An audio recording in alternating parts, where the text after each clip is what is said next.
Ito ang GMA Regional TV News. Mainit na balita sa Visayas at Mindanao mula sa GMA Regional TV.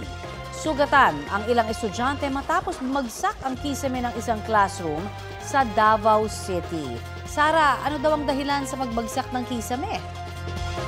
Connie, ayon sa principal ng Lapu-Lapu Elementary School, posibleng dahil sa nagdaang mga lindol na naramdaman dito sa Davao City ang sanhi ng pagbagsak ng kisame.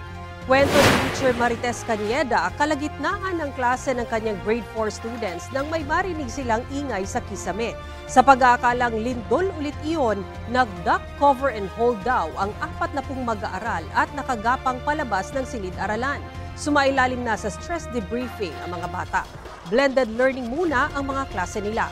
Ang pangamba ngayon ng mga magulang at guro ang katabing classroom na hindi na rin pantay ang kisame at may mga bitak sa sahig. Nakapag-report na raw ang principal sa DepEd Division Office nila at sa DPWH. May inilaan na raw silang budget para sa rehabilitasyon ng nagkasirang gusali.